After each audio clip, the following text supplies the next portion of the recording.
దేవునికి ఎస్ చెప్తే లోకానికి నో చెప్పాలంటండి. సింపుల్ గా మనకు అర్థమయ్యే భాషలో ఈ వచనాన్ని మనం చెప్పుకోవాలంటే, దేవునికి ఎస్ చెప్పిన వారు లోకానికి చాలా విషయాలలో నో చెప్పాలి. ఒకవేళ నో చెప్పలేకపోవడం మన వీక్నెస్ అయితే we have to work on it. అందుకే పెద్దలు ఒక మాట చెప్తా ఉంటారు, అదేంటంటే మన వీక్నెసెస్ గా అలాగే విడిచిపెట్టేస్తే కొన్నిసార్లు మన బలహీనతలు మనల్ని బలహీనపరిచేస్తూ ఉంటాయి, మన బలహీనతలు మనల్ని నష్టపరిచేస్తూ ఉంటాయి, మన బలహీనతలు మనల్ని దేవునికి దూరం చేస్తూ ఉంటాయి.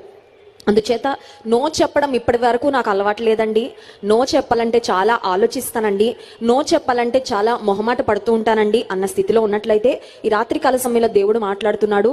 ఈ లోక స్నేహము దేవునితో వైరము. సర్వ సృష్టిని సృజించిన దేవుడు, సర్వశక్తిమంతుడైన దేవుడు, సర్వాధికారము కలిగిన దేవుడు, సమస్తమును ఏలుచున్న దేవుడు, మనకు జీవితాలను బహుమానంగా దేవుడు అనుగ్రహించిన దేవుడు, ఆయన పక్షంగా మనం ఉండడం మేలు, కానీ ఆయనకు శత్రుత్వం మనం పెట్టుకుంటే